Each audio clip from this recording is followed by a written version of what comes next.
جب بھی آپ کوئی کاروبار کریں تو اس کے ان پہلوؤں کو پہلے غور کریں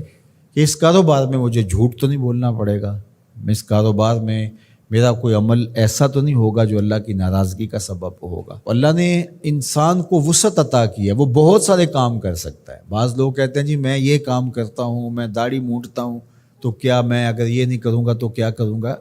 اللہ نے تیری ساخت تو اس طرح نہیں بنائی ہے کہ اس کے علاوہ تو کوئی اور کام ہی نہیں کر سکتا۔ اللہ تعالیٰ نے تجھے بہت سارے کاموں کی صلاحیت عطا کر رکھی ہے،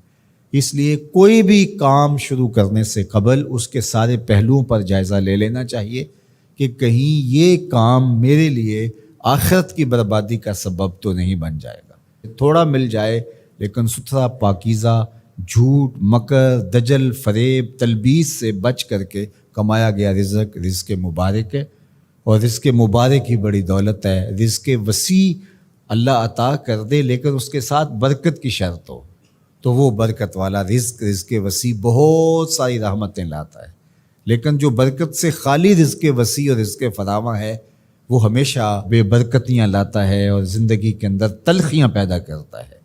تو اس لیے میں تو جب بھی دعا مانگتا ہوں کہ اللہ میں رزق حلال، رزق وسیع، رزق سہل اور رزق مبارک عطا کرنا۔ تو رزق مبارک اللہ سے مانگو جو برکت والا رزق ہے، تو وہ برکت والا رزق وہی ہے جس طرح اس حدیث میں آیا کہ جس کو حاصل کرنے کے لیے جھوٹ کا سہارا نہیں لیا گیا، جس رزق کے حصول کے لیے کسی درجے میں کوئی جھوٹ بولا گیا ہے تو وہ رزق مبارک نہیں ہوگا، وہ رزق وبال جاں بن جائے گا، وہ بے قراری قلب کا ذریعہ بنے گا، اضطراب باطن کا سبب بنے گا، بے چینی کا سبب ہوگا، عجیب اندر ایک جو ہے وہ اضطرار اور اضطراب ہوگا۔ سوکھی روٹی بھی کھا لی لیکن حلال رزق کی سچائی کے ساتھ حاصل کی گئی روٹی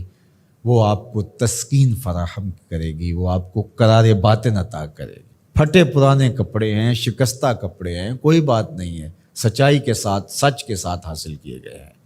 لیکن عالی نصب پوشاک بھی پہن لی اور اس کی قیمت کا کوئی لباس پوری تقریب میں کسی کے پاس نہیں تھا، لیکن وہ جھوٹ سے، مکر سے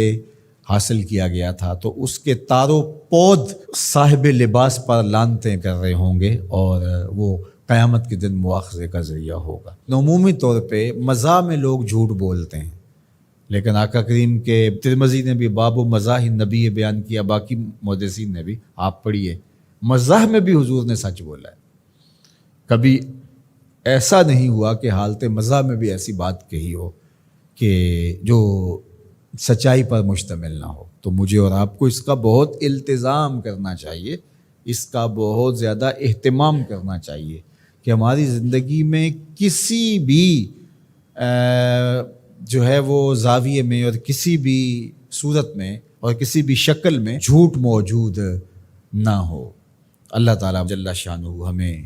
اپنی خاص عنایتیں اور کرم نوازیاں نصیب فرمائے اور سچائی کے ساتھ جڑے رہنے کی توفیق ارزانی فرمائے۔